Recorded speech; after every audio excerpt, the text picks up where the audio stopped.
abusu enda sole ya yesi eye MPP fo se sia no mampanyi a omo pese obedi so ema omo no ye Honorable Ken Agyapong ene e kan say Bawumia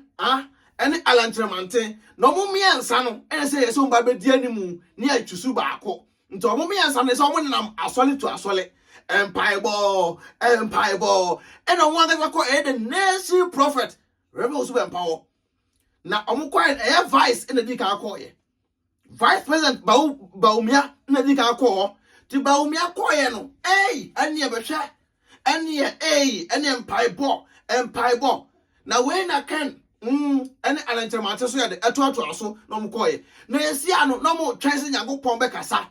abusua nyame akasa awie yenti Reverend Osu Empower nu asem de ode beto abonten na mbete en kabiem Mia Yewura Kwacho Alantremante aye no mejitum se wa wini Nyankopon heart sanse okona okono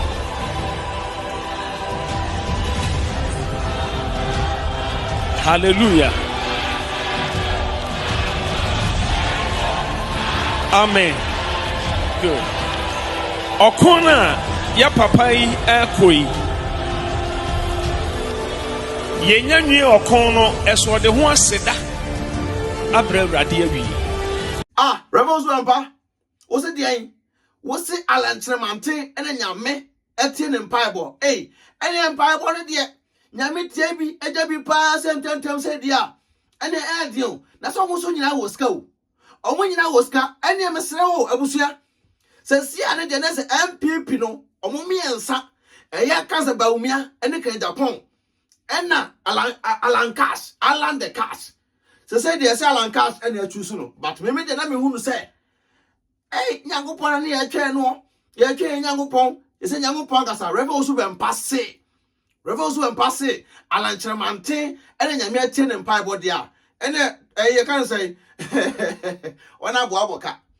ona bo Ken Agyapong wo aboka se sawo se ko bi fufuro pa de ona bu jai se why wadwe se wo ko bi fufuro a ona bu jai na fa usika ko hwe nyanka because wo aboka because me adwene pan na me gina hei me na ka kire me aka me fa musika enkonko e campaign bi aya vice president se sia no sa osusu ko na sabio aya e kan se ala ye ko hwe ala so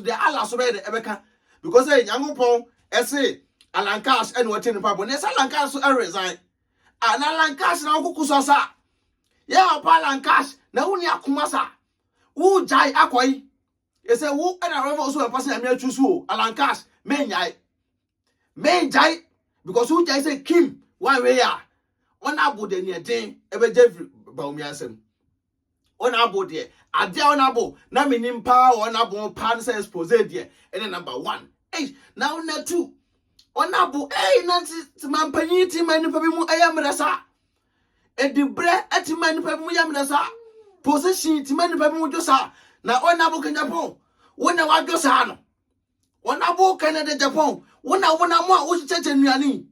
na ona abo wonya president ni dia obeche nuani bi mana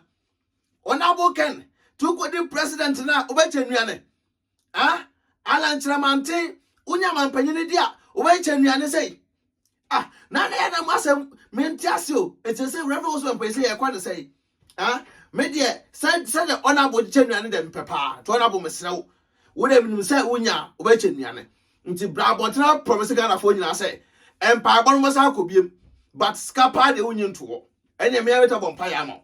te say bu shande da ye ko so ya no pitiri e say honorable boka vice president so no aka akrebu no boka e say Alantremante na e say ye hwa say wonya mo ka o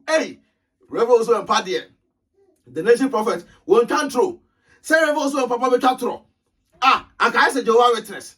say Jehovah Witness for papa she body e ka so ne kangu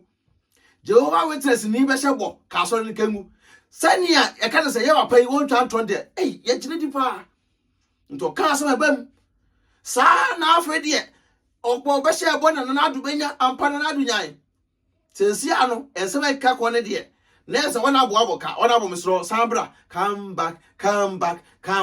to us. Oh, Nabo, come back to us. Nenye expose. Honorable. Expose na idea. To come back to us. I not Ghana for say Brian to expose so. Because the way honorable didn't between one and say now honorable boko there.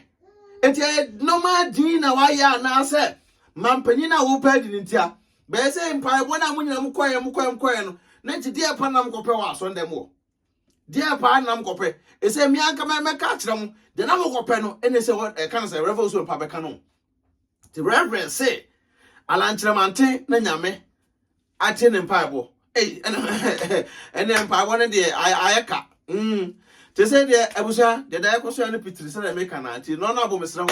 e ka ba abam ye fa na sa anya hwe wai nya hwe da wofro ye nyini a ye be sa we pre aya akonwa ne bi because na nim say ona abo de na wo so mpa akonwa bi adi ona abo de say o mu say ba umi ade wo ye vice de da ba umi ade wo ye vice de da what you say aha na na nchramante so de one de ona na ado na pre so those days way back what you say aha tika wo hwe ayinim pa de a ene kasa de o so be mpa kan yi kai ala nchramante se na wo kan ya ba ona abo so de one de no ye na expose no wo so de mampanyima no kra wo mpe ona abo kan yo wo so mampanyi de wo mpe na afi de mentel so ona abo so chencha afi de o so we mampanyi ona abo na boko de